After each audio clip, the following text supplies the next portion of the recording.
Vittorio Vic Amuso was convicted last June of committing 9 murders, plus charges of extortion, gambling, and labor corruption. U.S. Attorney Andrew Maloney said Amuso's conviction ranks with that of John Gotti in damaging organized crime. And like the Gotti case, key testimony against Amuso came from his trusted lieutenant. Vic Amuso has been running the Lucchese family from prison for over 30 years. That's real. It's not a movie, not a rumor, and he's not the only one. These are the most ruthless mafia bosses who quietly run the streets of New York today. Let's start with Michael "The Nose" Mancuso. You don't earn the nickname "The Nose" in the mafia without a few people sniffing around your business. But Michael Mancuso, he turned that curiosity into power, and not the loud kind. The kind that hums in the background like a car engine you don't hear until it's too close. He was born and raised in the Bronx and came up through the old-school Bonanno ranks when that name still meant something. He wasn't flashy, wasn't wild. He just kept moving, taking it one crew, one body, and one promotion at a time. His rise wasn't some Hollywood arc either. It was slow, patient, and calculated, like a chess game you never knew you were losing. In 2004, he was formally promoted inside the Bonanno family while he was already in prison for orchestrating the murder of Bonanno associate Randolph Pizzolo, a hit that showed how even behind bars he was pulling strings. Think about that. Running a crime family from behind bars, that's not a resume line, that's stone-cold control. By the time he was released in 2019, Mancuso didn't walk back into the family. He was the family. No questions asked. He kept it quiet. No sit-downs with TV producers. No Instagram sons flashing stacks. Just silence and power. Even law enforcement says he keeps a low profile, which in mob terms means he's doing everything right. The Bonannos don't move without Mancuso's word. From gambling in Queens to union rackets in the Bronx, his fingerprints are there, but never in plain sight. And now, as of 2025, the Nose still breathes life into a family that was supposed to be dead 20 years ago. But while Mancuso's the type who rules from the shadows, the next guy is the man inside the shadows. He's as quiet as a ghost, but just as deadly. Joseph Joe C. Camarano Jr. Joe C. isn't the guy you see on the news. He's the guy you never even knew existed until someone's body washes up in a canal. Officially, he's the acting underboss of the Bonanno family, but unofficially, he's the bridge between Mancuso's power and the streets. He was born into mafia royalty, and as his father was Bonanno Capo, Joseph Camarano Sr., Joe C. was raised in the world of sit-downs, codes, and quiet moves. But he never needed to yell to be heard. His strength came from how little he said. When the Bonanno family was collapsing in the early 2000s, thanks to federal indictments and rats turning state's evidence, Joe C. wasn't on the radar. He stayed under, stayed close to the core, and waited.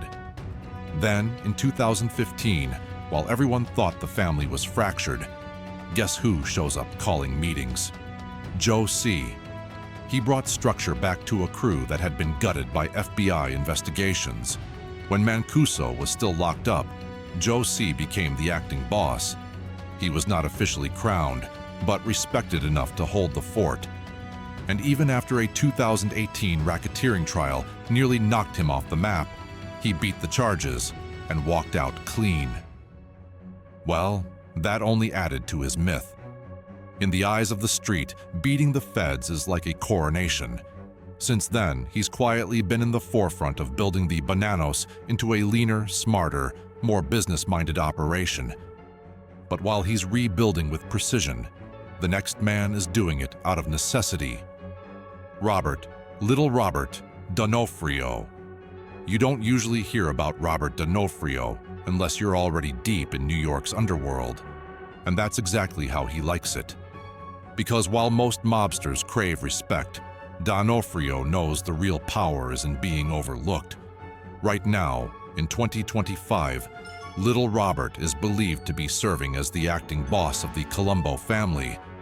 And make no mistake, acting doesn't mean he's weak. It means he's the guy holding the wheel while the real boss rides out a federal sentence. But that role is tough work. The Colombo family has been through it all. Civil wars, betrayals, and FBI takedowns. It's the most chaotic of the 5 families, and D'Onofrio stepped in when things could have fallen apart again. He's from Brooklyn, a street guy, but one with the brains to know you don't outmuscle a federal case, you outlive it. While the Colombo family took massive hits in 2021 during a sweeping racketeering bust, D'Onofrio kept the lights on with quiet deals, protected crews, and no headlines. And he's not interested in being a flashy kingpin. His job is clear. Hold the family down until Skinny Teddy comes home. Keep the FBI confused. Keep the money moving, and keep the guys on the street loyal. The crazy part is it's working. Mr. Persico? Yes. Can we just ask you how you feel about meeting with all those Georgetown law guys? Well, No. This was from your opening argument. Yes. How do you... Theodore Skinny Teddy Persico Jr. When you hear the name Persico, you don't think small time. You think of Carmine, the snake Persico, the legendary boss of the Colombo family. But this isn't about the snake. This is about his nephew, Theodore Skinny Teddy Persico Jr., who's scheduled to walk out of federal prison in just a few months. And when he does, everyone in the New York underworld is watching. Skinny Teddy has been locked up since 2013, serving a 12-year sentence for racketeering and conspiracy to commit murder. But here's the twist. Even from prison, he's still considered the official boss. He's the guy D'Onofrio is holding the spot for. He's the name that still gets respect in sit-downs, even though he's been behind bars for over a decade. Skinny Teddy was always viewed as the heir, not because he was the flashiest or most feared, but because he understood how business and blood kept the family alive. He played the long game, navigating internal wars and multiple federal takedowns. And he made sure the Persico name stayed at the top, not through violence, but through structure. Now the feds know he's coming home, and there's speculation everywhere. Will he reclaim the throne? Will he go legit? Will he clean house? No one knows. But one thing's for sure. If Skinny Teddy wants his crown back, nobody in the Colombo family is going to say no. And while he's got mafia in his blood, the next guy, he's made his name in silence. No spotlight and no headlines. Michael Big Mike DeSantis. If you were looking for an example of how the mafia evolved in the 21st century, you'd start with Michael Big Mike DeSantis. As of 2025, Big Mike is the acting boss of the Lucchese family, and he's been holding that title for years. But unlike most acting bosses, DeSantis isn't just a temporary face. He's the brains behind the Lucchese family's modern operations, a man who transformed a once fractured mob into one of the most quietly efficient organizations in New York. He operates out of Brooklyn, where the Lucchese's still have deep roots. His rise was slow and methodical. Through the 2000s, when most mafia families were scrambling from FBI wiretaps and internal rats, DeSantis was rebuilding, and he's kept things tight. No weak links and no big mouths. Just loyal guys and smart rackets, from loan sharking to construction. But here's what makes him stand out. He's been leading the family while the official boss, Vic Amuso, is still running things from prison. That means every major move Big Mike makes, he runs it up the chain. He's a trusted lieutenant, but also the man who really holds the reins on the street. And speaking of that official boss in prison, Vittorio Vic Amuso. Let me just put it this way. You don't stay the boss of a New York crime family from prison for over 30 years, unless you're a different kind of monster. And Vic Amuso? Yeah, he's exactly that. Even though he's been locked up since 1992, serving life for murder and racketeering, Amuso didn't lose power. He kept it through the 90s, the 2000s, and somehow still today in 2025, his word carries weight. Amuso came up as a ruthless street guy, rising through the Lucchese ranks under the infamous Anthony Gaspipe Casso. These two didn't just play the mafia game, they rewrote the rules, and the rules were simple. Fear everything, trust no one, and if there's even a whiff of disloyalty, erase it. During the 80s and early 90s, Amuso and Gaspipe ran the Lucchese family like a military regime. Anyone they even suspected of flipping or getting soft was gone. Entire crews were wiped out. This was old-school brutality with corporate efficiency. But when both were eventually caught and slapped with life sentences, everyone thought the Lucchese power structure would collapse. Well, it didn't. Why? Because he kept controlling things through hand-picked replacements. First, little Al Darko, then others. Now, Big Mike DeSantis. Amuso sends messages from prison, and the chain of command follows them like gospel. Even the FBI admits there's never been another boss who kept a grip on his family like Amuso. And here's the kicker. At about 90 years old in 2025, Amuso remains the official boss in line with federal indictment records, though law enforcement acknowledges day-to-day authority has largely shifted to his acting boss, Michael DeSantis. But where Amuso's story is defined by absolute control from behind bars, the next guy's story flips that on its head. He's out, he's active, and he's the Undertaker, literally and figuratively. Ralph, the Undertaker, Balsamo. When your nickname is The Undertaker, people tend to assume the worst. But Ralph Balsamo doesn't need theatrics.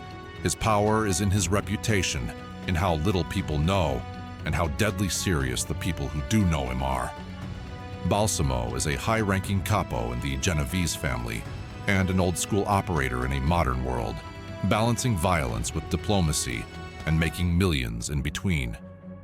He got his hands dirty early with almost everything. Extortion, loan sharking, racketeering, you name it. And he did it all while building connections in places the FBI wasn't even looking. Garbage contracts, unions, gambling dens buried beneath legit businesses. After pleading guilty in 2023 to racketeering and receiving a 34-month sentence, Balsamo was released to a halfway house in early 2025. He's back in circulation and believed to retain significant influence as a trusted capo. Michael "Mickey" Ragusa. Michael Ragusa is one of the most elusive players in the Genovese organization. The man has no high-profile court cases and no explosive headlines. He's what the old-timers used to call a real Cosa Nostra guy, meaning he does everything by the code. No press, no flash, and no outsiders. You'd walk past this guy on the street and never know he controlled crews tied to gambling, extortion, and old-school protection rackets. But on the street, everyone knows who Mickey Ragusa is, and no one says his name twice.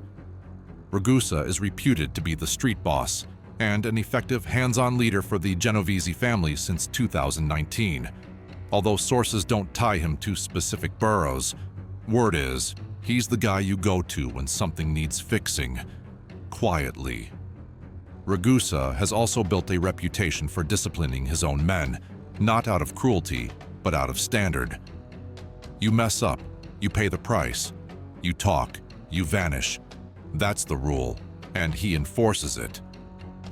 There are rumors, of course. Some say he's a possible candidate to move up if the current Genovese hierarchy ever reshuffles. Others say he prefers staying where he is, close enough to touch everything, far enough to never be touched. But speaking of longevity and quiet dominance, let's talk about Ernest Ernie Muscarella. Some mobsters burn out, others fade, but Ernest Ernie Muscarella, he just keeps showing up. As of 2025, Ernie is still one of the most influential behind-the-scenes figures in the Genovese family, not because he's feared like a Musso or as ghostly as Ragusa, but because he survived everything. Feds, flips, indictments, and somehow he always finds his way back to the table.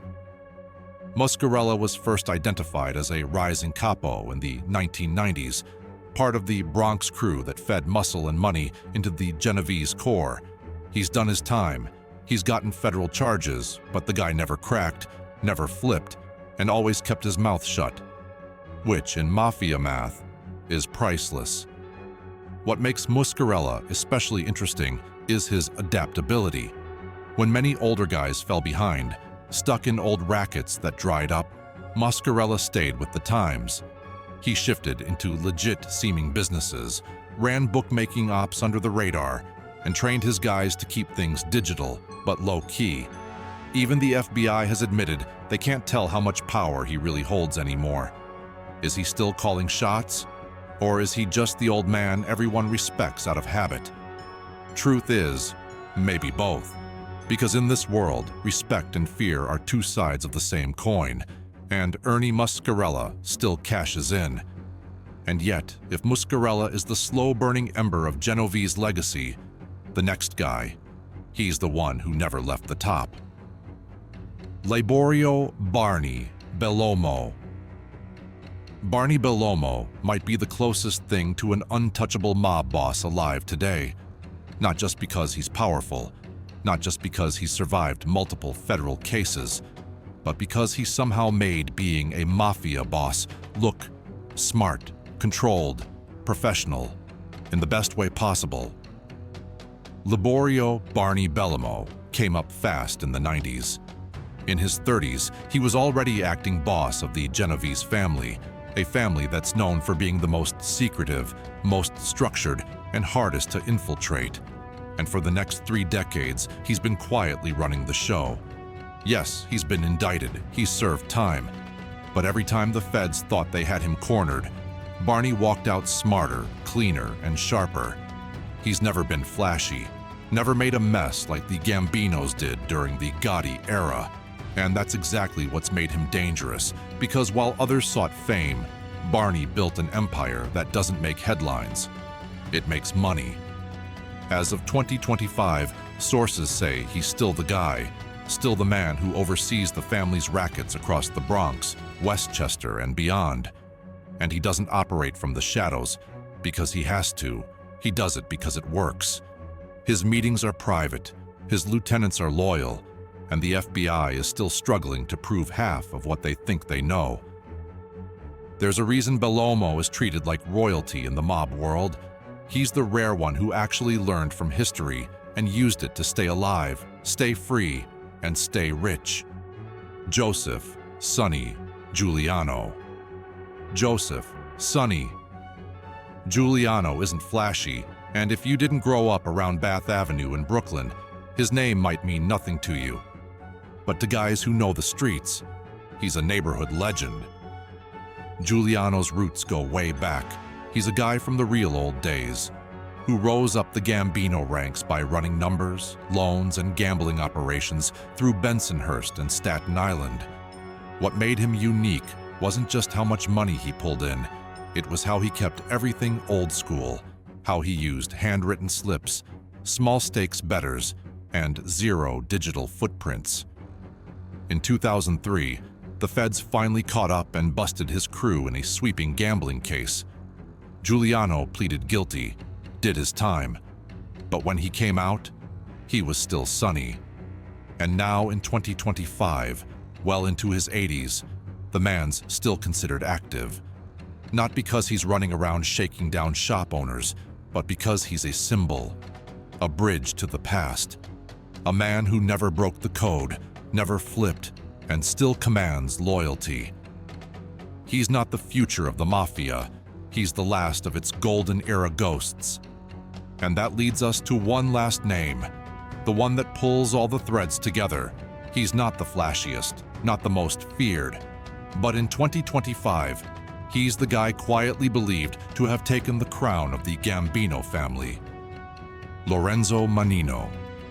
Lorenzo Mannino is widely believed to be the official boss of the Gambino crime family and one of the most powerful mafia figures left in America. And he got there the old-fashioned way: patience, silence, and survival.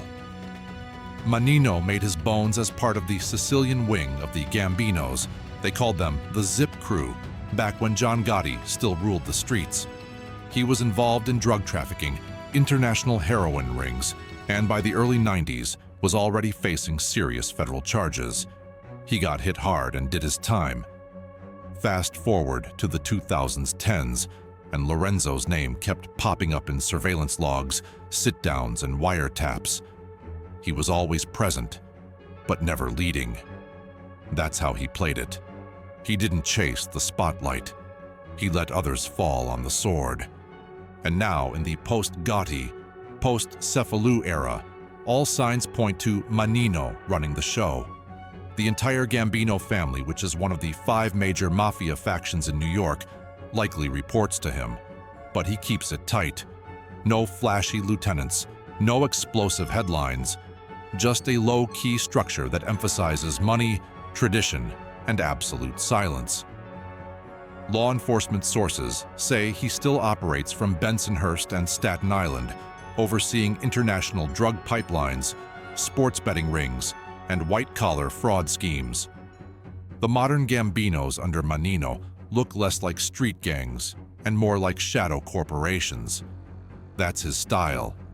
In fact, some people in law enforcement privately call him the Ghost, because he's everywhere and nowhere. If this really is the final act of the American Mafia as we knew it, the end of the 5 families era, then Lorenzo Mannino is the perfect final dawn. And just like that, we've gone from the prison cells of Vica Musso through the quiet operations of Mickey Ragusa, all the way to the throne room of Lorenzo Mannino. 12 men, 12 different paths. But one thing they all prove: the American Mafia never really disappeared. It just learned how to blend in. If you loved this video, there's a whole lot more coming. To get them firsthand, click that like button or subscribe, and you're all set. You thought the Chicago mob died with Al Capone. Number that was just the prologue. Because in 2025, the real bosses don't wear fedoras. They wear suits, hoodies, and ankle monitors. Some run crews from the suburbs, and others from a federal cell. From the outfit to the kings, from the disciples to the cartel. These aren't ghosts. These are the men still pulling strings in this city. So, let's break down the scariest mafia bosses still active in Chicago today. And we're starting with the one name that never really left the streets: Larry Hoover. If you're talking about power in Chicago, you start with Hoover. Larry Hoover, or the Chairman, as he is popularly called, built the Gangster Disciples from a local crew into one of the largest street organizations in America. By the early 90s, he was already in federal lockup, but even behind a wall he moved like a CEO, calling shots, maintaining rank structures, and laying down laws that shaped the city's street economy. Fast forward to 2025, and the man is still locked inside ADX Florence, one of the most secure prisons in the country. But his influence? Untouched. Every few years, discussions come up about a sentence reduction. It happened again in 2024 when activists and lawyers petitioned under the First Step Act. And while nothing's come through yet, the noise itself proves it. Hoover still matters. Younger GDs quote him. Older ones protect his name. And law enforcement still keeps an entire task force just to monitor his network. See, Hoover wasn't just a gang leader. He was a blueprint architect. He built a hierarchy with aboard members, regents, and governors from Englewood to Gary to Minneapolis. And even if he never sees daylight again, his fingerprints are everywhere. Other bosses run businesses. Hoover created an ideology. And while he might be the first name on this list, he's not the only one controlling the underworld of Chicago. Let's move across town to where the bosses of the outfit still walk free. Salvatore Sally D. De Laurentiis. He's the undisputed boss of the Chicago outfit in 2025, and unlike the flashier mobsters of old, Sally D plays it like a chess master. He doesn't run the outfit from some smoky back room. He does it from a cozy house in Lake County with a calendar full of grandkid birthdays and retirement party invites. But make no mistake, he's the boss. Sally D stepped into the top seat in the early 2000s after Joey the Clown Lombardo finally ran out of lives. What he inherited was a fractured outfit that was scattered, cautious, and half-faded. What he built, however, is something else entirely. His operation was tighter, more private, less about violence, and more about profit. In 2024, Sally was seen at a private political fundraiser hosted by well-connected Italian-American businessmen. That's how this generation works. It's power through legitimacy. But behind that suit and tie, Sally's still managing the rackets, the sports betting, the union leverage, and outfit tax collections that don't show up on any IRS report. He's survived indictments, wiretaps, and internal wars, and in 2025, he still signs off on everything.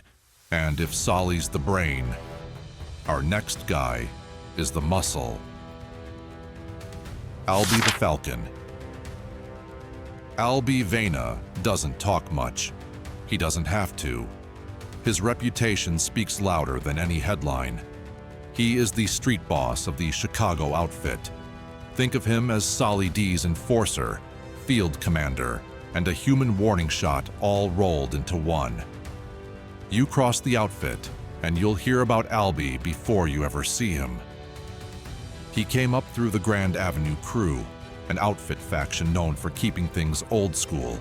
You know, the men who had cash in bags, issued threats in bars, and got loyalty at knife point. Vena's name has been floating in FBI surveillance logs for 2 decades because, for some reason, he's always close to scenes that got messy, but never close enough to catch a charge. He was reportedly one of the last outfit guys to directly handle discipline inside the ranks. He cleaned up after snitches, collected missed payments, and settled beefs before they went public. That kind of work earns you scars and respect. Now, in his late 60s, Albie's not swinging bats himself anymore. But don't let the age fool you. He still pulls the strings, especially when it comes to territory and retaliation.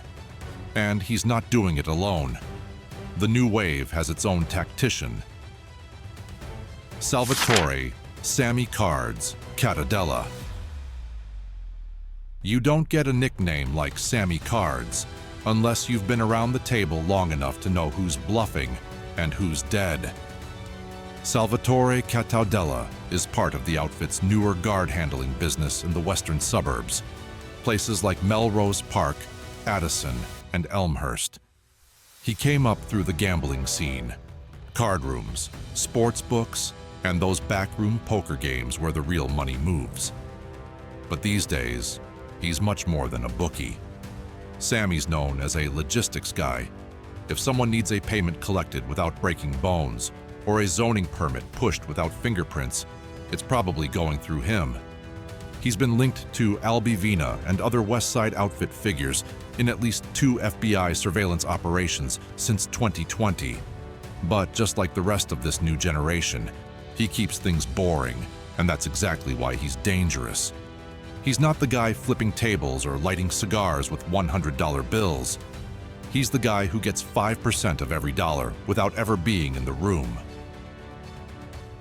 5, 6 years old, 80-year-old people in the stands, sitting there drinking beers and getting all excited, crying over this victory. It was just really something. Michael Magnifici. If Sally D is the boss and Albie is the muscle, then Michael Mags Magnifici is the tech-savvy architect quietly drawing the new blueprint. Mags was born into it.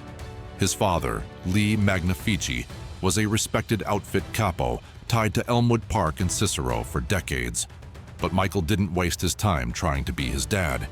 He watched the feds rip through the old structure, then helped in building something smarter.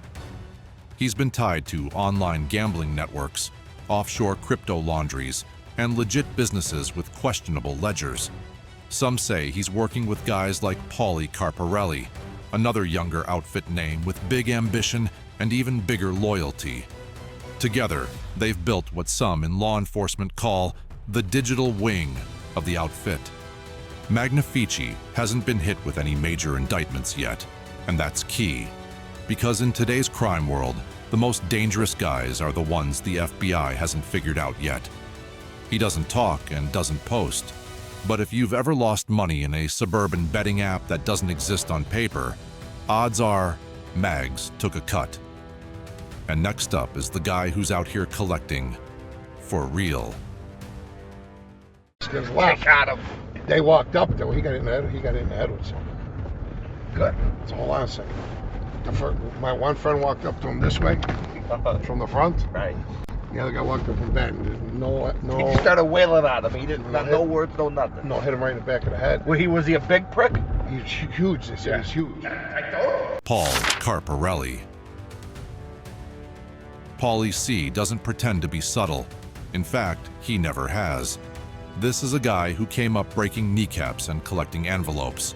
He's closely tied to the Cicero crew, and for a while, he was one of the most active street enforcers the outfit had left.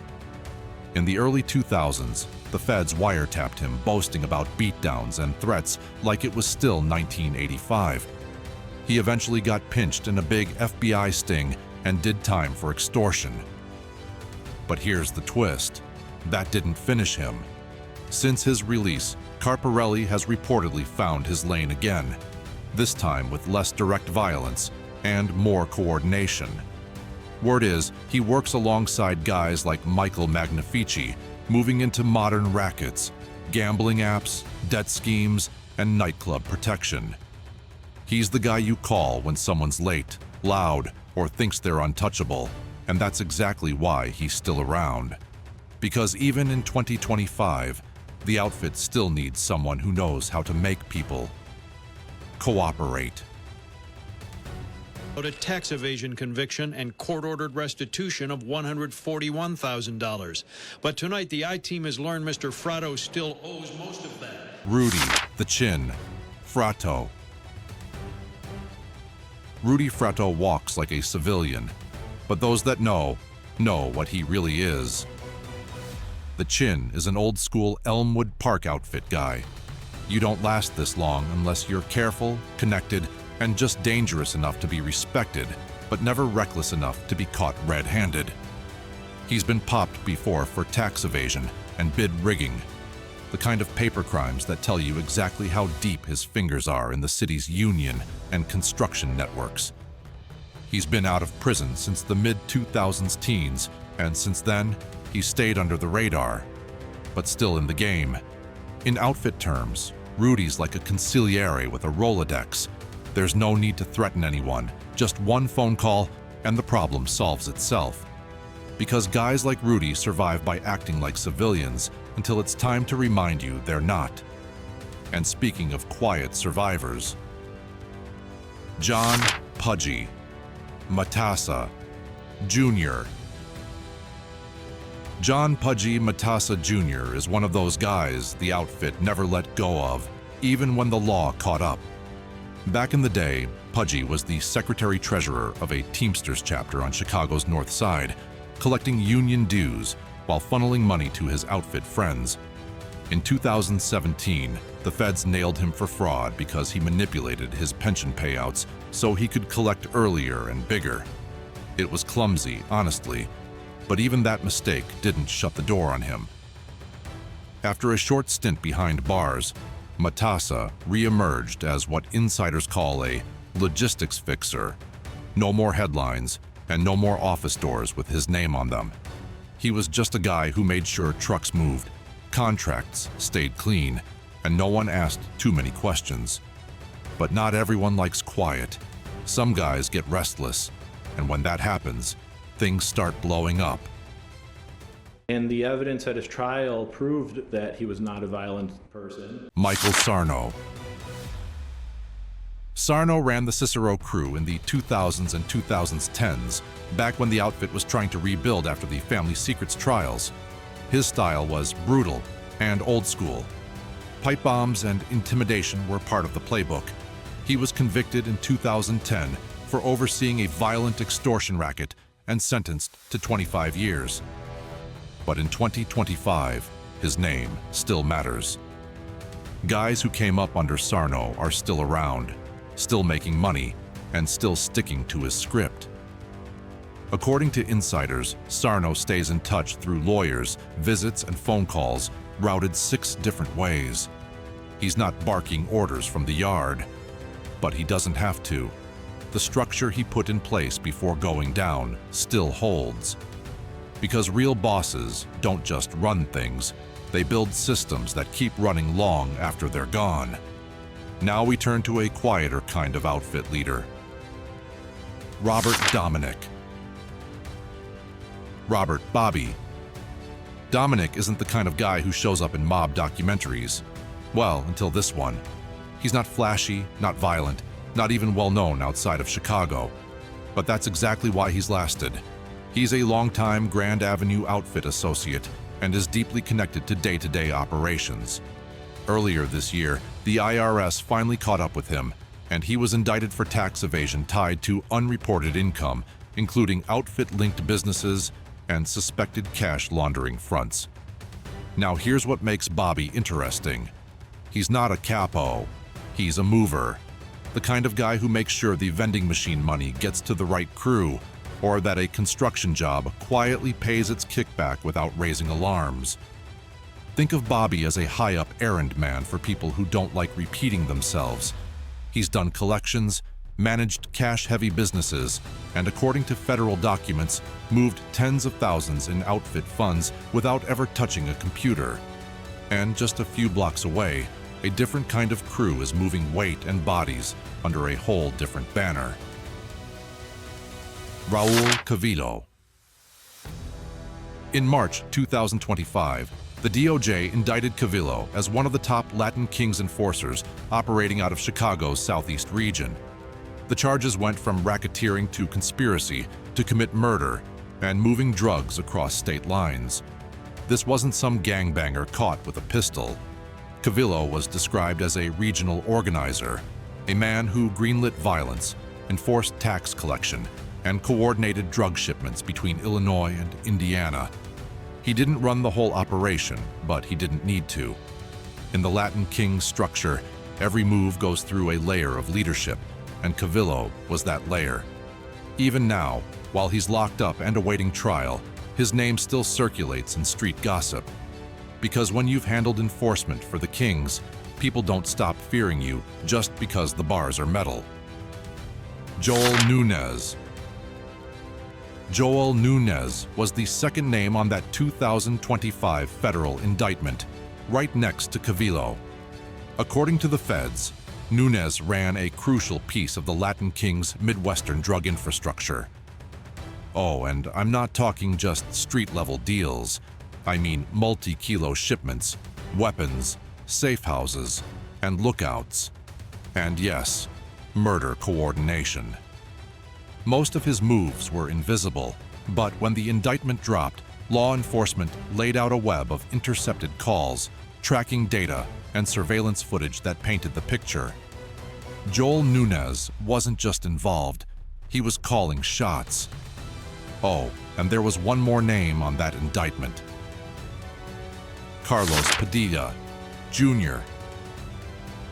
Carlos Padilla, Jr. was charged alongside Cavillo and Nunez and was described in court documents as a coordinator, connecting the Latin Kings street crews to suppliers and internal leadership. That makes him part middleman, part administrator, part boss. He handled money transfers, he arranged sit-downs between crews, and according to wiretaps, he helped enforce what the Kings call violations, which was code for punishment. That could mean a fine, or it could mean a funeral. Like Cavillo and Nunez, Padilla now sits in a federal lockup. But the streets haven't forgotten these three, and the feds sure haven't either. But our next boss didn't grow up in a neighborhood clique. He came from the South. He crossed a border, and what he brought with him changed everything. Seferino Espinosa Angulo. The Sinaloa cartel doesn't do street corners. They do corridors, logistics, networks, and bulk shipments. And in Chicago for years, Seferino El Coyote Angulo was the man keeping those corridors open. He was indicted in February on federal charges tied to a major cartel trafficking pipeline. According to the feds, it was multi-ton quantities of cocaine, fentanyl, and meth flowing through stash houses in Little Village, Cicero, and the western suburbs. DEA surveillance showed him arranging meetings with local gang leaders, negotiating pricing, and enforcing discipline with cartel backing. His crew used encrypted apps, burner phones, and cash mules to move millions without blinking. But Angelo wasn't invisible. He was too active, too ambitious. That's what brought the feds crashing down. Even now, from a federal detention center, investigators believe remnants of his network are still operating. And while cartels control the import, Chicago still has its own homegrown killers. David Lira. David Flacco. Lira was sentenced in November 2024 for racketeering conspiracy, drug trafficking, and murder in aid of racketeering. And it's no surprise, he is a high-ranking leader in the Latin Kings and one of the few trusted to speak for multiple factions. He authorized hits, issued violations, and enforced the Manifesto, the Latin Kings' internal code of conduct, and his orders moved from prison phones out to alleys and trap houses like clockwork. Lira has been in and out of lockup for decades, but he's always maintained rank. Younger kings see him as an institutional memory. Older ones see him as a necessary muscle. He's not just respected, he's protected. But there's one more name you need to hear. Bruno Caruso. Bruno Caruso never needed the spotlight. He's been a fixture in the Elmwood Park outfit crew for decades, while outlasting flashier capos and louder earners by doing one thing really well: staying in the shadows. He's allegedly involved in union control, sports betting, and cash-heavy legitimate businesses that just happen to always land contracts in outfit-connected neighborhoods. His name pops up in old FBI files, but never with charges that stick. Caruso is a consigliere-type figure, a guy who bridges generations, keeps the young ones from doing dumb things, and reminds the old ones who still call the shots. Nobody brags about knowing him. But if you do business in Elmwood Park, chances are someone who reports to him gave you the green light. And that brings us to one last boss, Paul Vasquez. Paul Vasquez wasn't just another Latin Kings member. He was an Inca, the gang's term for a chapter boss. In 2025, the feds called him the commanding leader of the 82nd Street Latin Kings, and he ran operations across southeast Chicago. When his name showed up in the March 2025 federal indictment, it wasn't buried in footnotes. He was front and center, charged with racketeering, conspiracy to commit murder, and coordinating drug distribution. The kind of charges that tell you one thing loud and clear: he was in charge. According to the DOJ, Vasquez oversaw not just drug sales and territory control, but also discipline. That meant violations, or what the Kings call internal punishment. But Vasquez wasn't just a street commander. He was a connector. He met with other factions to keep profits flowing and violence contained, unless it was necessary. Wiretaps placed him in conversations about turf, shipments, and hits. In the Latin King structure, that means authority. So, if you thought the outfit was dead, think again. If you thought the Latin Kings weren't still organized, you weren't paying attention, because these are the top bosses in Chicago's underworld. Hit that like button, and subscribe for more deep dives into the real faces behind organized crime. What's scarier than a mafia boss you see coming? The one you don't. In 2025, Sicily's underworld isn't run by loud shootouts. It's reshaped quietly by men like Giovanni Motisi, a fugitive so hidden police can't even guess his reach. Then there's Domenico Palazzotto, who's barely 30 and already building an empire through silent deals instead of open war. And Leandro Greco, whose last name alone still makes older bosses do his bidding. These aren't ghosts from the past. They're the new face of power. Let's start the big guy nobody can find.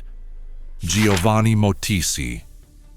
They call him U Pacchiuni, the big guy, but there's nothing loud or brash about Giovanni Motisi. His real power comes from the silence that follows him around Palermo's narrow streets. Since the 90s, he's been a ghost, a fugitive so good at hiding that every time the police think they're close, he's already somewhere else, or maybe right there in the city, hidden in plain sight. After the death of Matteo Messina Denaro, Sicily's most feared boss, the old mafia world didn't collapse. It reshaped itself. And at the center of that shift is Motisi, whose legend has only grown darker with every year he's eluded capture. Motisi comes from the Pagliarelli clan, a family that's been part of the Cosa Nostra's backbone for generations. His specialty isn't showy hits or open warfare. It's strategy, silence, and the quiet tightening of power. Even law enforcement admits they don't fully know the scope of his network. From extortion money to heroin routes, political favors, and businesses that look legitimate on the surface. Somewhere at the top of that web sits the big guy himself, invisible, but felt everywhere. In 2025, what makes Motisi truly terrifying isn't that he might shoot you in the street, it's that he won't have to. But Sicily doesn't have just one player waiting to step into Denaro's shadow. There's another name rising, and this one is younger, hungrier, and willing to mix old blood with a new ambition. Domenico Palazzotto. Domenico Mimo. Palazzotto is in his late 20s, and in the world of the Sicilian Mafia, that makes him young and dangerous. He was born into the Santa Maria di Gesù clan, the same faction once ruled by the infamous Stefano Bontadi, and he carries a legacy that's both heavy and powerful. But it's what he's built himself that makes him one of the scariest men in Sicily today. Unlike the old bosses, Palazzotto doesn't rely on brute force to hold power. His style is quieter, almost businesslike. He has meetings in the back rooms of seafood restaurants, silent nods that seal million-euro deals. But his true skill is building alliances, convincing older capos that backing him keeps them alive, and recruiting younger soldiers who see him as the future. And the money. It flows through drug routes, stretching from South America to Europe, and through legal fronts like construction and gambling that clean dirty cash until it looks pristine. What makes Palazzotto frightening isn't the occasional disappearance of a rival, though that still happens. It's how he stays 2 steps ahead of law enforcement. He's learned from the mistakes of the louder, flashier bosses. No public feuds and no big wars that draw headlines. Just steady expansion and quietly tightening his grip on Palermo's underworld. Even prosecutors admit Palazzotto represents something more dangerous than the old generation's blood-soaked rule. He represents a mafia that's modern, connected, and patient enough to wait decades for power. And in the vacuum left by Denaro's death, Palazzotto's rise feels less like an ambition and more like a quiet, inevitable march. But there's one force he still can't ignore. A family name that echoes through Sicilian history like an unfinished prayer. Leandro Greco. The name Greco doesn't just belong to another mafioso. It belongs to one of Sicily's most feared dynasties. Leandro Greco, who is the grandson of Michel Greco, known as the Pope, carries a last name that still makes older mafiosi lower their voices. Leandro grew up surrounded by legends of his grandfather's power, a man who once hosted meetings so secret that even other bosses didn't know who attended, a man who could decide life or death with a glance. But Leandro isn't just living off memory. In 2019, he was arrested in a sweep against Palermo's new leadership, but released in 2024 after a procedural loophole that prosecutors still grind their teeth over. Since then, he's moved quietly, rebuilding contacts who never really left, and tightening the old Greco network. What makes him so scary isn't violence, but the weight of his name. A Greco doesn't have to shout. His grandfather's name does the talking and reminds everyone what happens when that family feels challenged. And for younger soldiers, Leandro is the promise of something they've only heard about in stories. A unified, dominant Cosa Nostra, feared across the island and respected beyond it. Insiders say he's patient, calculating, and willing to wait years to strike. And as the power vacuum widens, more and more voices whisper the same thing. Maybe it's time for a Greco to sit at the head again. But Sicily's underworld isn't the only place where shadows move quietly, because across the Strait of Messina, in Calabria, there's a different kind of mafia power, and unlike Greco, this one is built not on names, but on family ties.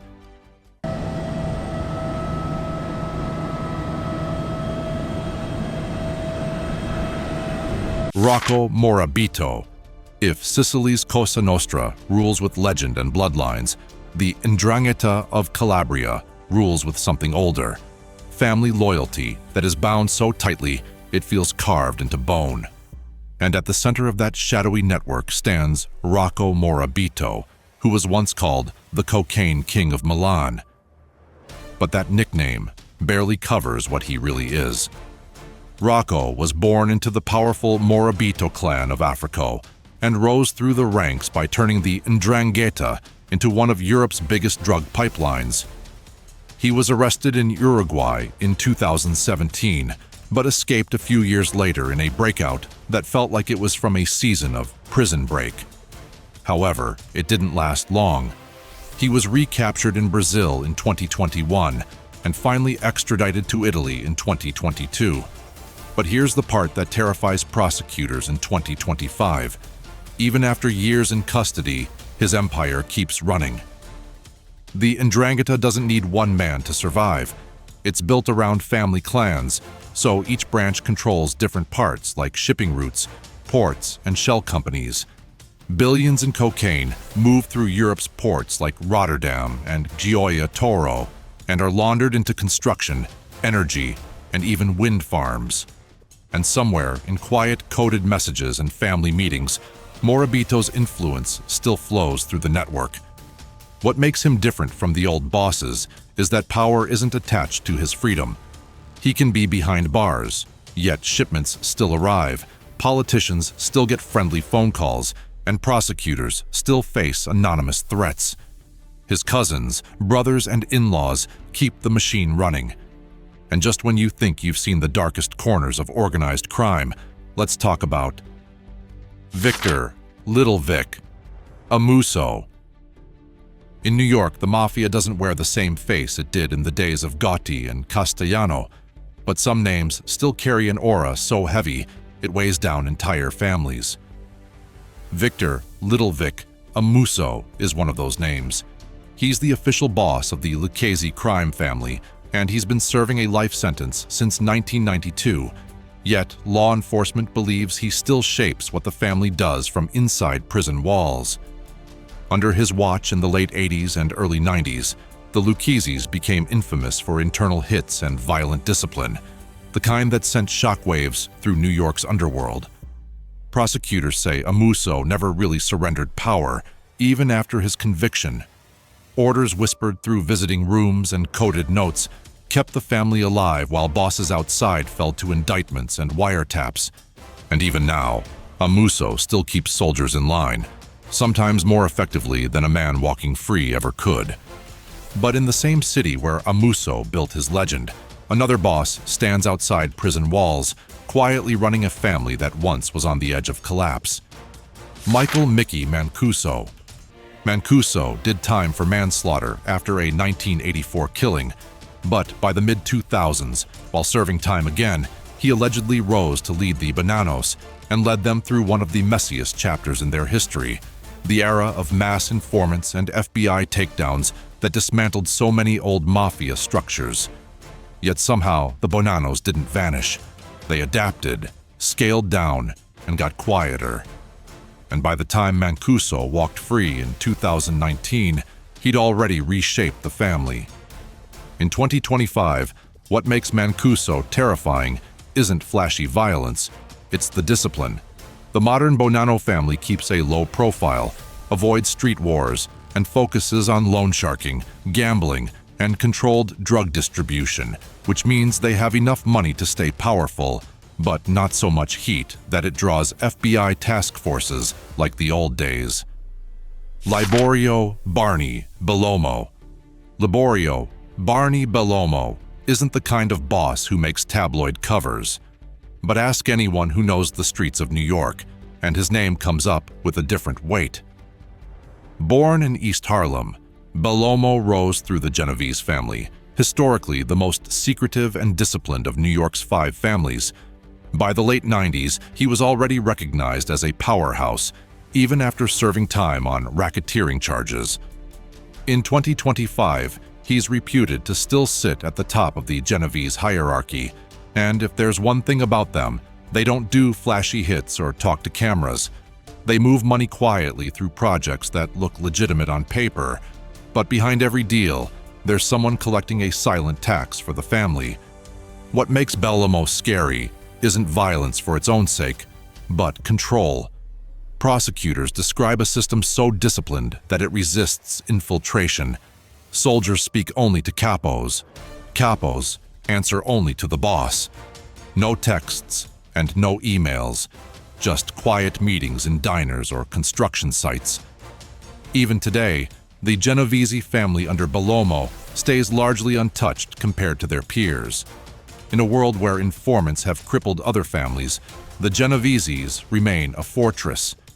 And that kind of silence isn't accidental. It's the product of a boss who rules not through fear alone, but through respect earned in decades of outlasting everyone else. But even the most disciplined families need someone younger, someone to bridge old codes with the digital age. That's where the Lucchese family found their next move.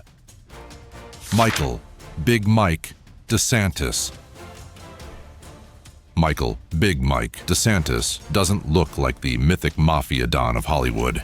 No tailored suits, no flashy cars.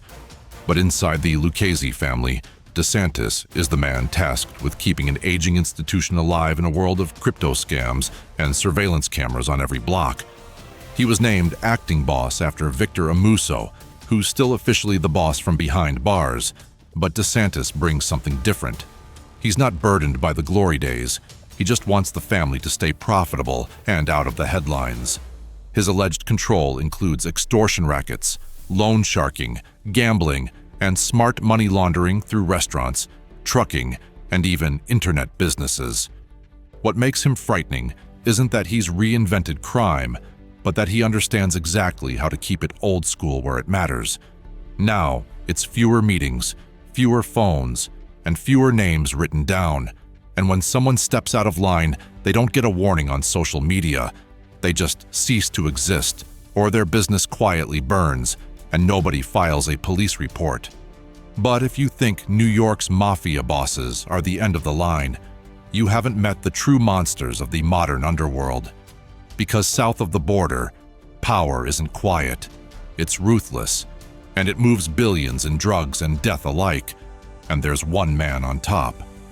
Ismael El Mayo Zambada. For decades, El Mayo Zambada was the ghost everyone chased but no one ever caught. He outlasted wars, betrayals, and even the capture of his infamous partner, El Chapo Guzman. While the world focused on flashy bosses, El Mayo kept the Sinaloa cartel alive with quiet moves and whispered deals. But in July 2024, the impossible finally happened. Federal agents lured the old boss into a trap near the border, flew him into El Paso, and put him in cuffs for the very first time. After more than 40 years at the top, El Mayo, the man who never spent a day behind bars, was now in U.S. custody, facing charges that stretch back decades. Even locked away, El Mayo's legend holds weight. To cartel lieutenants who grew up hearing his name, whispered like a ghost story, loyalty isn't about who's free, it's about who taught them the rules in the first place. And while prosecutors prepare for what could be Mexico's biggest narco trial in decades, everyone watching knows that a system this big doesn't die overnight. El Mayo ruled through patience and quiet power, but the next name on the list rules through open terror, firepower, and fear that leaves entire cities holding their breath. Nemesio El Mencho Oseguera Cervantes. They call him El Mencho, and in 2025, he's the most wanted man in Mexico and one of the deadliest figures in the entire criminal world. He's the leader of the Jalisco New Generation cartel, but started as a low-level dealer before building CJNG into a cartel so violent that it outshines even the darkest chapters of Mexico's narco history.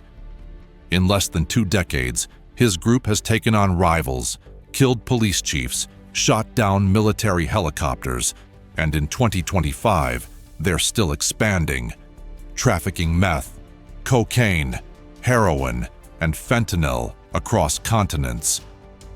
What makes El Mencho scarier than even El Mayo isn't just scale, it's style. CJNG is famous for propaganda videos showing convoys of armored trucks and men with military-grade weapons. Their violence isn't quiet, it's a message broadcast to the world. We're here, and we don't fear anyone. Cities like Guadalajara have felt the heat firsthand with shootouts in daylight, businesses burned, and politicians threatened into silence. Even with a $10 million bounty on his head, El Mencho stays hidden, thanks to deep rural networks, local support in his home state, and a cartel structure that doesn't crumble when one lieutenant falls. Unlike older cartels tied to family loyalty, CJNG is run like a paramilitary force. What's truly mind-blowing is that as of mid-2025, El Mencho is rumored to be ill, yet his cartel keeps growing, and this suggests that the organization he built is bigger than the man himself. And when power survives beyond the flesh and blood boss, it becomes something more dangerous than any single criminal. It becomes a system. And so it ends. These are the scariest mafia bosses of 2025, because right now, today, they're still out there. And tomorrow, their reach will stretch even further. If this made you more interested in the darker parts of crime, subscribe, share, and stick around, because the world of crime never sleeps, and neither do the men who rule it.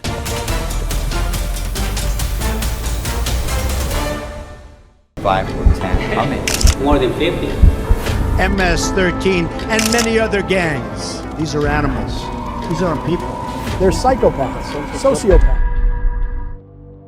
There's a man named Nino Guerrero who is running a global gang from inside a Venezuelan prison so luxurious it has VIP suites and its own nightclub. El Mencho has a $15 million bounty on his head, but no one dares collect, because getting close often means disappearing. And in Dubai, Christy Kinahan lives like a billionaire ghost, sipping cocktails while governments chase shadows. These aren't stories from the past. These men are alive, armed, and calling shots in 2025. And once you hear how they are doing it, you won't stop watching. Let's start with the one name the DEA put a $15 million bounty on: El Mencho. If you thought the fall of El Chapo meant Mexico's drug war had peaked, you haven't been paying attention to El Mencho. In 2025, Nemesio Oseguera Cervantes remains the most powerful and elusive cartel boss on the planet. He runs the Jalisco New Generation Cartel, or CJNG, a criminal machine that doesn't just rival El Chapo's Sinaloa cartel. It's way ahead of it in firepower, brutality, and ambition. CJNG is built like a paramilitary force, I'm talking convoys of armored trucks, cartel soldiers with grenade launchers, military-grade drones, and a digital propaganda arm that puts fear on full display. This isn't narco-fiction. This is modern warfare. El Mencho's crew has brought down army helicopters, assassinated officials, and carried out massacres in broad daylight. His reach extends deep into the U.S. fentanyl crisis as he ships massive quantities of synthetic drugs north through an international network that spans Latin America, Asia, and Europe. And here's what makes him truly terrifying. Despite a $15 million bounty from the U.S. State Department, nobody knows where he is. Some say he's fortified in the mountains of Michoacan, guarded by cartel militias and protected by entire villages that are loyal to him out of fear, money, or both. And others think he's quietly moved abroad, orchestrating his empire from afar like a narco ghost. What's certain is that he's not slowing down. In fact, CJNG is expanding, taking over key trafficking routes and crushing rivals with extreme violence. And if you think he's dangerous, wait until you meet the next guy, because El Chapo may be gone, but his sons have only made the Sinaloa cartel even more unpredictable. Ivan Guzman Salazar.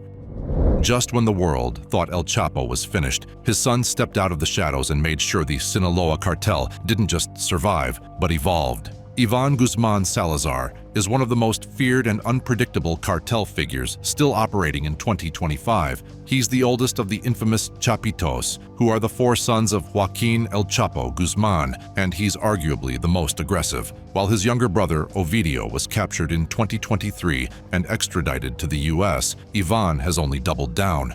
This isn't some heir reluctantly taking over the family business. Ivan runs his faction like a battlefield commander, and insiders say he's far more reckless, brutal, and ambitious than his father ever was. Under his leadership, the Sinaloa cartel has tightened its grip on synthetic drug markets, especially fentanyl, and they have been flooding the U.S. with deadly shipments and expanding their control of production hubs across Mexico. And here's what separates Ivan from the old-school bosses. He doesn't care about keeping a low profile. His people have openly challenged Mexican military operations, ambushed convoys, and even launched drone attacks. When the government tried to arrest Ovidio in 2019, Ivan was the one reportedly commanding the pushback, igniting what's now known as the Battle of Culiacan, a full-blown war that forced authorities to retreat. Ivan has become the face of the new Sinaloa cartel, and he's not just preserving a legacy, he's rebuilding it into something meaner.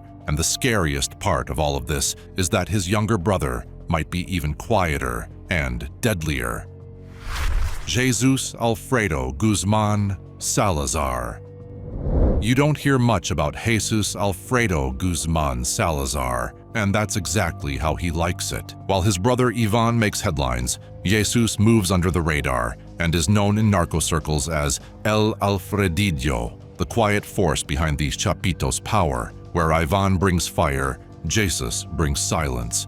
And in the world of organized crime, that's often the deadlier trait. Jesus is still wanted by the DEA and still very much in the game. He's believed to be handling logistics and finances, the routes, payments, laundering, and offshore operations. But don't mistake quiet for soft. He's been linked to torture squads and is accused of overseeing fentanyl trafficking into the U.S. alongside his brothers. This man isn't just the brains, he's reportedly involved in violent enforcement too. In 2016, he was briefly rumored to have been kidnapped by rival cartel members, but authorities later suggested the incident may have been staged. Since then, Jesus has barely been seen, but Sinaloa's fentanyl empire keeps growing. That tells you he's still moving pieces. The US is offering millions for his capture, but Jesus isn't hiding. He's managing an empire built on silence, speed, and death. Giovanni Vicente Mosquera. If you still think Latin America's most dangerous criminal syndicates are based in Mexico or Colombia, you haven't met Giovanni Vicente Mosquera. This guy is one of the shadow commanders of the Tren de Aragua, the Venezuelan mega gang that's turned from a prison gang into an international plague. And Mosquera is one of the key operators spreading chaos from Venezuela all the way down to Chile. What makes this guy terrifying is the model he helped export. The Tren de Aragua isn't just a cartel, it's a hybrid machine that's involved in everything. Kidnapping, extortion, drug smuggling, migrant trafficking, illegal mining, you name it, they're doing it. And Mosquera has been quietly coordinating cross-border expansion. In fact, Chilean and Peruvian authorities consider him one of the masterminds behind the group's infiltration into their cities, often through networks of corrupt officials and fake IDs. His influence runs from prison corridors in Tocoron, which was once the gang's HQ, to makeshift camps and criminal strongholds in Santiago and Lima. Hector Rutherford Nino Guerrero. You think all crime bosses run their empires from fancy villas or remote hideouts. Well, Nino Guerrero does it from prison, with a jacuzzi and a zoo. The longtime boss of the Tren de Aragua ruled Venezuela's Tocoron prison like it was his palace. While most inmates get bars and bunk beds, he built a swimming pool, a nightclub, and even a mini racetrack. Inside Tocoron, he was king, but that's just the setting.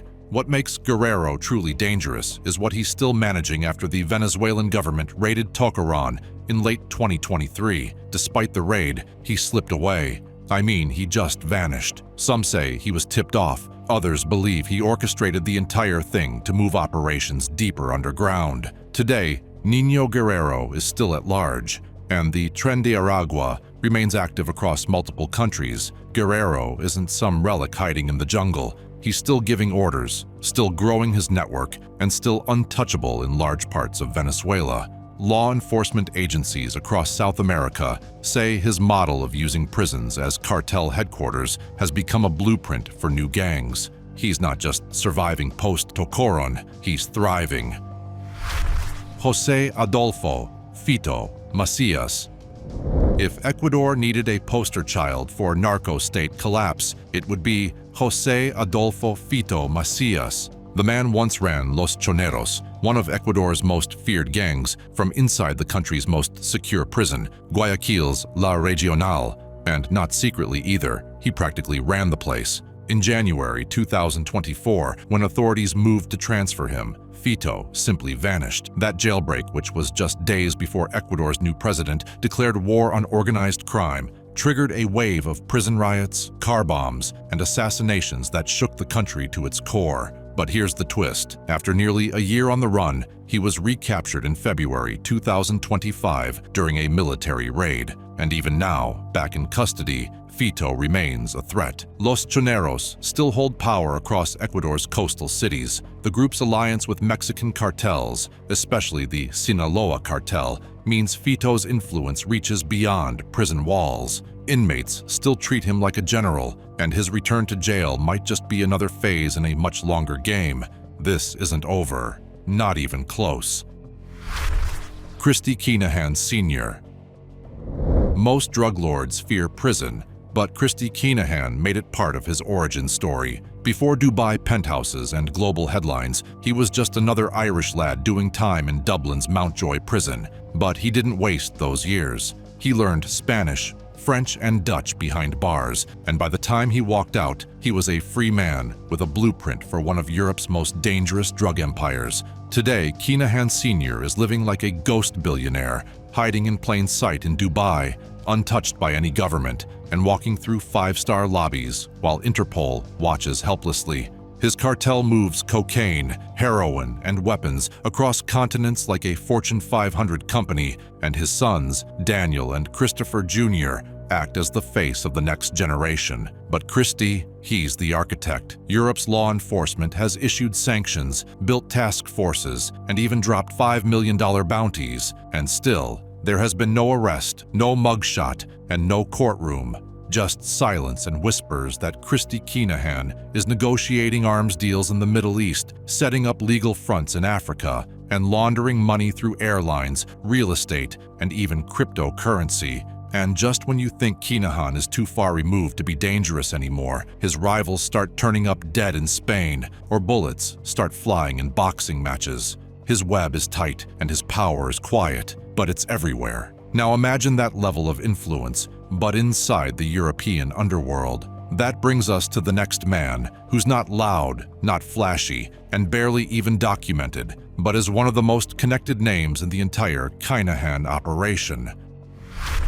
Stephen Jimmy Jameson. You've probably never heard his name in the headlines, but if Kinahan Sr. is the CEO, Jimmy Jameson is the fixer you never see coming. Based in Scotland and Northern England, Jameson has operated for decades in the underworld of cocaine trafficking, illegal firearms, and organized extortion. His link to the Kinahan cartel was exposed through intercepted, encrypted messages and money laundering trails stretching into Spain and Morocco. But even law enforcement admits they don't fully understand how far his reach goes. He doesn't leave a digital footprint. He avoids flashy cars, noisy clubs, or front-page arrests. But what he does is broker deals, manage routes, and enforce discipline within the network. Think of him as the glue between Northern European crime syndicates and the Kinahan's global operations. Multiple reports place him at the heart of UK-Iberian smuggling lines, coordinating shipments worth millions without ever being in the room. His network relies on encrypted apps, disposable phones, and old-school loyalty. And in a world where informants are bought and gangs implode from within, Jameson is still standing. But not all power in this world wears suits and speaks 6 languages. Some power comes with tattoos, paramilitary roots, and an army of loyal killers. Which brings us to a very different kind of threat, one that's expanding like wildfire across Mexico and the US border. Miguel Angel Ledesma. They call him LZ-43, and his mission isn't subtle. Miguel Angel Ledesma isn't running a business, he's running a war machine. As one of the top commanders in the Cartel del Noreste, an offshoot of the ultra-violent Los Zetas, Ledesma has brought back a level of brutality that even hardened cartel members thought was gone. I'm talking executions on camera, roadside massacres, attacks on police convoys. In early 2025, the U.S. Treasury officially sanctioned Ledesma for trafficking cocaine, meth, and fentanyl into Texas and Arizona. But sanctions don't mean much when your operations are hidden in the chaos of Tamaulipas and Nuevo Leon. CDN under Ledesma has doubled down on its military-style structure by infusing uniforms, encrypted radios, armored vehicles, and ex-special forces on the payroll. But what's really terrifying is the recruitment. CDN targets kids, teenagers, and struggling migrants and turns them into killers or mules. And Ledesma is fine with that. He's not trying to be loved. He's trying to control everything from border towns to entire regions of northern Mexico. But behind every general is a deputy just as dangerous, sometimes even more unpredictable. And that's where we meet our next figure. A man who started as a loyal lieutenant but quickly became the wild card everyone fears. Ricardo Gonzalez Sauceda. At first, Ricardo Gonzalez Sauceda was a ghost, a shadow behind the CDN's rapid rise, but in the past year, his name has exploded across cartel intelligence reports for all the wrong reasons. For someone who was once thought to be a quiet logistics man, Sauceda emerged as one of CDN's most aggressive field commanders, and his fingerprints are on raids against rival cartels, human trafficking rings in Piedras Negras, and a series of targeted assassinations that shook the region. But unlike Ledesma, Sauceda didn't care much for rules, even cartel rules. That's what made him a problem. By early 2025, CDN insiders claimed Sauceda had started bypassing orders, launching freelance attacks, and hoarding profits from synthetic drug labs. Some even said he was planning to break away and form his own crew. He was becoming a threat to the government and his own people. Then came the raid. In March 2025, Mexican special forces surrounded a compound in Nuevo Laredo. The gunfire lasted hours, and when the smoke cleared, Sauceda was in custody, along with dozens of his men. But no one believes it ends there, because in this world, getting caught is sometimes just the beginning, and while CDN scrambles to clean up the fallout, another war is brewing, but this time, it's across the Atlantic, where a UK crime boss has refused to lie low. Let's talk about Paul, the Captain, Fleming. Britain's crime scene doesn't get Netflix specials, but that doesn't mean it's quiet. And if there's one name that's whispered in fear, it's Paul, the Captain Fleming. Fleming was already a rising enforcer when the Kinahan network began flexing in the UK, but unlike other thugs who folded or fled, Fleming thrived. He's tied to a series of unsolved shootings in Manchester and Liverpool and has long been suspected of handling cartel retaliation hits on British soil. He's not your typical street boss because he runs his crew like a military unit. He operates with precision. Every hit is calculated and security is layered. Mistakes are not allowed and witnesses disappear. Still, there's nothing solid, no photos, no phone calls, and no trace. But recently, British intelligence has been keeping a closer eye on him than ever, especially after rumors surfaced that he was brokering new deals with Balkan suppliers. That's when you know someone's dangerous, not when they're loud, but when every agency has a file and no one can prove anything. Clan del Golfo leadership. If there's a definition of criminal survival, it's the Clan del Golfo. Their leadership isn't a single name, it's a structure built to replace itself. One leader goes down and another rises. Whether it is arrests, shootouts, or betrayals, it doesn't matter. The machine keeps running. By 2025, the new head is believed to be an alliance of senior figures known as Los Nuevos Comandantes. Behind the scenes, they're moving thousands of kilos through Colombia and Panama while turning northern Colombia into a narco-militarized zone. The clan has adapted to law enforcement like a virus to antibiotics. They stay in rural communities, fund social programs, and even bribe local mayors. In some towns, they are the government. And with the growing collapse of Venezuela's border controls, they've expanded operations deeper into the jungle, opening up fresh supply lines and new smuggling hubs. It's no longer just cocaine. They're trafficking gold, migrants, and weapons. To them, every crisis is an opportunity, every death is a promotion, and every arrest is a decoy. The clan doesn't want headlines, they want revenue, and that's what makes them terrifying. These men aren't villains from old crime films. They're real men, still out there, shaping the underworld in real time. Some from behind bars, some from luxury penthouses, but all still pulling strings. And as long as they stay alive, the story isn't over.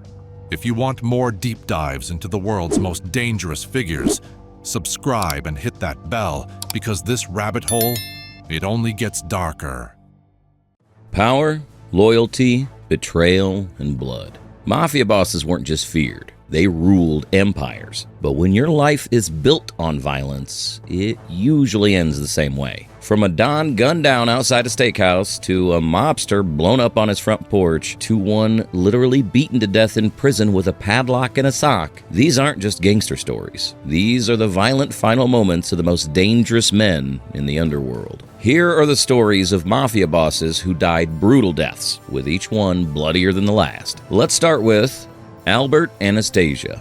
Imagine a man who was both feared and respected as the ruthless Lord High Executioner of the Mafia, meeting his end not in some far-off place, but while sitting in a barber's chair. Albert Anastasia, the boss of what would become the Gambino crime family, was infamous for his brutal enforcement tactics, earning him the chilling nickname, the Mad Hatter. But the higher you climb, the harder you fall. On October 25, 1957, Anastasia walked into the Park Sheraton Hotel barbershop in Manhattan, expecting a routine haircut. Instead, he was walking into a death trap. Two gunmen stormed into the small room and opened fire, shooting Anastasia multiple times at point-blank range. It was quick, brutal, and merciless, the same way Anastasia had dealt with his enemies. But why such a savage hit? The truth is, Anastasia had made powerful enemies on all sides. His violent temper and unpredictable actions alienated many, including his own mafia family members. After years of controlling the Mangano family and ruling with fear, a coalition of rival mobsters decided it was time for him to be taken out. Anastasia's death wasn't just a power play. It was a message. Even the most feared mafia bosses were not untouchable. His death, bleeding out in a barbershop chair, sealed his reputation as one of the most feared but brutally killed mafia bosses in history. But this wasn't the last time a mob boss would meet such a violent end in the streets of New York. Just a few years later, another shocking murder would take place, equally brazen and unforgettable. Paul Castellano. If you thought Anastasia's hit was shocking, wait until you hear about Paul Castellano's gruesome end right outside a fancy New York steakhouse during rush hour. It was December 1985, and the streets of Manhattan were packed. Yet, no one could stop what was about to unfold. Castellano, boss of the Gambino family after Anastasia, was gunned down in front of Spark Steakhouse, a spot he regularly visited. His murder was a savage power move orchestrated by John Gotti, who was fed up with Castellano's leadership style and his distance from the street crews. Gotti wanted control, and he wanted it fast. Witnesses scrambled in shock as gunmen opened fire, killing Castellano and his bodyguard instantly. The brazenness of this hit was stunning, and the public spectacle made it impossible for the police to ignore. But what's even more chilling is that the assassination wasn't just about settling scores. It was a brutal message sent to anyone who dared challenge the new order. This steakhouse execution was a direct consequence of the power vacuum left by Anastasia's death. Mafia bosses learned quickly loyalty was fragile, and betrayal was a bullet away. But Castellano's violent fall wasn't the only mob boss to meet a grisly end mid-meal. Next up is Carmine Galante. Picture this: a warm July afternoon in 1979. A quiet Brooklyn restaurant, and a mob boss enjoying lunch in the garden patio. Galante, head of the Bonanno family and self-proclaimed king of the heroin trade, was feeling untouchable. But in the mafia world, confidence like that is a death sentence. Galante sat with two associates at Joe and Mary's Italian-American restaurant. Cigar in mouth, pasta on his plate, he didn't see what was coming next. Honestly, there was no way he could. Suddenly, 3 masked gunmen stormed the patio. In a flash, Galante was down with bullets. He fell backward, with his cigar still stuck between his teeth. A frozen image of mafia arrogance crushed by reality. That photo would go on to become one of the most iconic mob images ever. What made this hit so savage wasn't just the bloodshed, it was the betrayal. His own bodyguards, men paid to protect him, mysteriously walked away unharmed. No shootout, no defense, just silence, and smoke curling from Galante's still-burning cigar. The message was clear. Galante had made too many enemies, moved too much heroin without sharing the profits, and stepped on too many toes. The commission gave the green light, and the streets carried it out, cold and clean. And just like that, lunch turned into a public execution. But while Galante was gunned down while dining in Brooklyn, the next story takes us across the Atlantic to the chaos of Palermo streets. Salvatore Inzerillo. If Galante's death was a betrayal with finesse, Salvatore Inzerillo's was a declaration of war. Loud, bloody, and merciless. Inzerillo was one of Sicily's flashiest mobsters during the early 80s and was nicknamed the Heroin King of Palermo. He wore sharp suits, flaunted wealth, and partied with politicians. But in the mafia, showing off is dangerous, especially when rivals are sharpening knives in the dark. Enter Toto Riina and the Corleonesi, a vicious rival faction that declared all-out war on Palermo's ruling families. In Inzerillo, he was right in the crosshairs. In 1981, Inzerillo was ambushed in the middle of the street. The killers didn't settle for a clean shot. They opened fire with AK-47s, turning him into Swiss cheese in broad daylight. His body was so torn apart, it was almost unrecognizable. Riina didn't just want him dead. He wanted him erased, and the brutality didn't end there. The Corleonesi hunted down Inzerillo's entire bloodline in a campaign known as the Slaughter. Brothers, sons, and cousins, no one was spared. The family was annihilated so thoroughly that the few survivors had to flee to America under strict mafia orders never to return to Sicily, ever. What makes Inzerillo's death stand out isn't just the brutality. It's the message it sent. In the world of Cosa Nostra, there are no second chances, no graceful exits, only bullets, and a promise to wipe out your entire legacy. From Sicily's scorched streets, we now shift to another bloodbath, this time indoors. Michele Cavateo. Known as the Cobra, Cavateo had a reputation for playing both sides in Palermo's deadly mafia feuds. He was a schemer, a backstabber, and some say the spark that reignited the first mafia war in Sicily. But eventually, even the snakes get stepped on. In 1969, several mafia families who were sick of Cavateo's manipulations agreed it was time to end him together. So, they formed a hit squad, dressed them like cops, and sent them to a business meeting Cavateo was attending in the Vial Lazeo office complex. What followed wasn't just a hit, it was absolute chaos. As soon as they entered, the fake cops pulled out submachine guns and opened fire. Cavateo tried to shoot back, but barely got a round off before he was riddled with bullets. When the smoke cleared, 5 men were dead, including a member of the hit team. Cavateo had been shot over 20 times just to make sure he'd never talk again. The Vial Lazeo massacre became one of the most notorious mob hits in Sicilian history, not just for the violence, but for how many families signed off on it. But if Cavateo died in a storm of bullets, the next man died quietly. Giuseppe De Nati. It looked like a scene from a peaceful Sunday in Palermo. A man riding a bike, enjoying the sunshine. But when that man is Giuseppe Donato, a former mafia hitman turned government snitch, the calm never lasts long. On May 22, 2017, Donato was cycling near the Visa district when 2 men on a scooter rolled up beside him. No dramatic buildup, no shouting, just 2 bullets. One to the head, one to the neck. And Donati was slumped over his handlebars, blood dripping onto the pavement. And here's the chilling part. It happened in broad daylight, morning rush hour, dozens of witnesses. But in true mafia fashion, nobody saw nothing. Donati had once been a loyal soldier for the Cosa Nostra, serving decades in prison for murder. But after his release, he tried to reintegrate into society, which was a bold and dangerous move for someone with enemies on every street corner. His execution was both a message and a warning. No matter how long it's been, no one escapes old sins. The photo of his lifeless body leaning over the bike went viral across Italy. And just when you think that's cold-blooded, wait until you hear about what happened to Vincenzo Puccio. Vincenzo Puccio. Imagine being trapped in a cell, locked in with men you thought were allies, only to be crushed like a piece of meat. Yes, you heard right, crushed. Vincenzo Puccio was once the right-hand man of Toto Riina, the most feared boss of the Sicilian Mafia. But when Puccio started getting ideas of replacing Riina at the top, the Don didn't take it lightly. In 1989, Puccio was serving time in the high-security Usierdone prison. On the surface, it seemed like the safest place to be, but not in mafia politics. Riina had his tentacles everywhere, including inside those prison walls. One morning, as Puccio sat quietly in his cell, 2 fellow inmates walked in.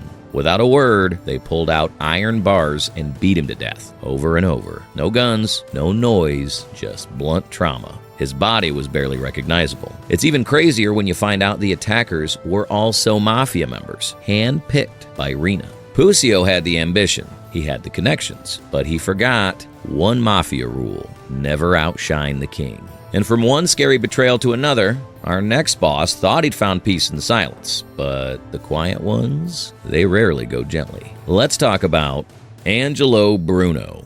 They call him the Gentle Don because he hated violence. In a world ruled by fear and firepower, Angelo Bruno ran Philadelphia's mafia with diplomacy. But when you preach praise in a family built on war, someone's bound to pull the trigger. On March 21, 1980, Bruno had just parked outside his South Philly home. As he sat in his car, a shotgun fired through the window. A direct hit to the back of his head. No shouting, no struggle, just bang. And it was lights out. The hitman was his own man, sent by the same men Bruno tried to keep in line. The Don, who kept a lid on mob chaos, was taken out like any street thug. What happened after was war. Bruno's murder cracked open Philly's underworld. In the following years, over 20 mobsters were killed in a violent power vacuum. His death was the match that lit a long, bloody fuse. Even the FBI was stunned. They'd been wiretapping Bruno for years, expecting explosions of crime. Instead, they got a quiet boss, until one loud final bang.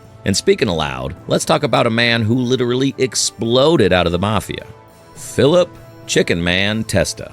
You know a mob hit's extreme when it sounds like a scene from a Michael Bay movie. Philip Chicken Man Testa wasn't just another gangster. He was the boss of the Philadelphia mob after Angelo Bruno. But his reign barely lasted a year before he became ground beef on his own front porch. On March 15, 1981, Testa walked up to his South Philly home, maybe thinking about dinner, maybe just another long day. But as he stepped onto his porch, boom! A nail bomb rigged under the steps exploded, tearing through his body. Shrapnel ripped into his chest, face, and limbs. He died instantly and was torn apart before he even got the door open. The reason for his death was textbook mafia death: greed and betrayal. Members of his own crew wanted more power and more money, and blowing up the boss seemed like a fast track to the top. It backfired badly because most of them were wiped out in retaliatory hits or arrested in a sweeping FBI operation. And that's the lesson here. Flashy kills make big headlines, but they leave even bigger targets. Now, let's step into the prison system again, where one notorious crime boss got the most savage death of them all. Because James Whitey Bulger didn't just die. He was obliterated. James Whitey Bulger. For decades, James Whitey Bulger was a ghost, an Irish-American mob boss who vanished while the FBI chased his shadow. But when they finally caught him, it wasn't the feds who gave him what he deserved. It was fellow inmates, and they didn't hold back. 3 men have been indicted in the prison death of convicted gangster James Whitey Bulger. The 89-year-old was the leader of a South Boston gang who evaded police for 16 years before his capture in 2011. CNN's Alexandra Field. In 2018, at 89 years old, Bulger was transferred to USP Hazleton, a prison already nicknamed Misery Mountain. And in less than 12 hours later, he was wheeled out in a body bag. Bulger was beaten with a padlock inside a sock. His eyes were gouged out, his tongue nearly cut off. The attack was so savage that prison staff couldn't immediately confirm it was him. This wasn't just a killing, it was medieval revenge. And who did it? At least one mob-connected inmate, reportedly from a rival crime family. Word in the cell block was, snitches get stitches, and Bulger had informed for years while playing kingpin. The brutal irony was that he dodged death for decades, only to be slaughtered in a secure facility. No escape, no loyalty, and no open casket. And while Bulger met his end behind bars, the next guy never even made it home. One second he was cruising through Melbourne, the next, windshield full of bullets. Let's roll into the story of Frank Benvenuto. Frank Benvenuto lived fast, spent flashy, and made enemies just as quickly. But when he was shot dead in his car in 2000, the whole of Australia was stunned. It was a silent evening.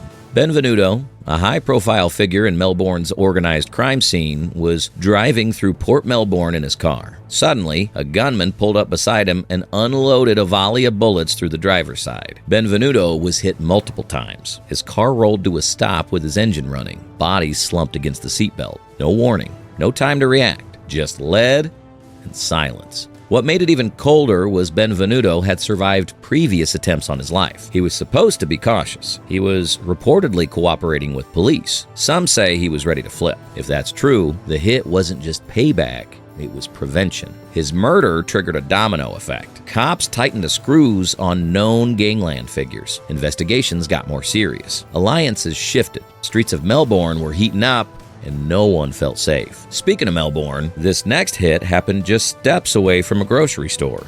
Victor Pierce. Picture this. You're waiting in your car, the sun's out, maybe you're running errands. Then, pop, pop, pop, your windshield explodes, and so do your chances of survival. That's how Victor Pierce went out. On May 1, 2002, Pierce was sitting in his car outside a Port Melbourne shopping strip. Suddenly, a hitman walked up, fired multiple shots through the glass, and casually strolled away. Pierce was part of the infamous Pettingill crime family. Basically, Melbourne's version of The Sopranos, minus the charm. He had a long rap sheet, a reputation for violence, and plenty of enemies. But here's what made the hit different. It was surgical and executed in seconds. Witnesses were too stunned to react. Cops arrived to a crime scene straight out of a gangster flick. Years later, it was revealed that the hitman was Andrew Benji Veniamin, another underworld figure who would himself get murdered. And speaking of betrayals, our next hit went down in a grimy motel room. A revenge job no one talks about, but everyone remembers.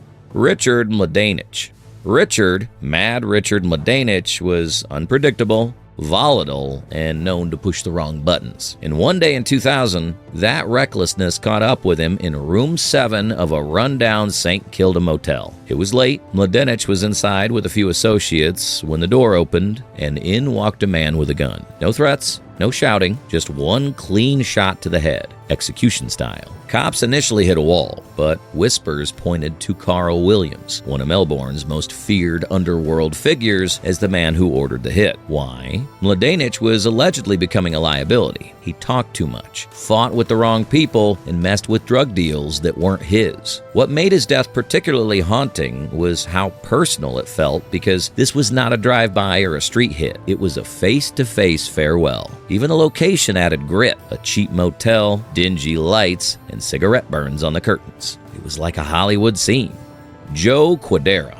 They called Joe Quadera the quiet achiever. His MO was low profile, high influence. But in the mafia world, silence doesn't mean safety. In 2003, Quadera went missing. Days later, his body was found dumped on a property near Geelong. He'd been shot, execution style. No phone call, no ransom, just gone. To this day, no one's been convicted for his murder, but the whispers never stopped. Some say it was a business deal gone sour.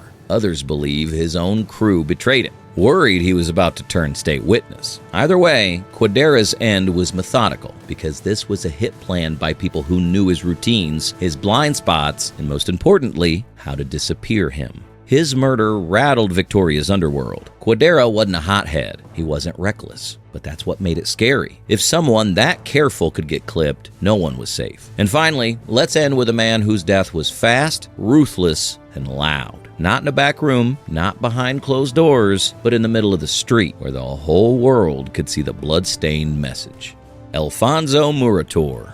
With no warnings and no second chances, Alfonso Murator's final moment was all firepower and fury. On March 4, 2009, Murator was walking in Brunswick, a suburb in Melbourne, when two masked gunmen pulled up beside him, jumped out, and opened fire. Witnesses say they heard at least 8 shots. Murator was hit multiple times and collapsed on the pavement. The scene looked like a war zone with bullet casings everywhere, people screaming, and sirens wailing. And the motive was likely payback. Murator was a known enforcer, tied to heavy drug operations and feared by rivals. He had made a lot of enemies in a short time, and when he tried to return to the spotlight after laying low, someone decided it was time to close his chapter permanently. Police believe the hit was part of a larger power struggle in Melbourne's criminal scene. Mafia life is ruthless because betrayal and violence are never far behind. These brutal deaths prove just how deadly that world really is. If you enjoyed this deep dive, hit like, subscribe, and drop your thoughts or favorite mafia stories in the comments.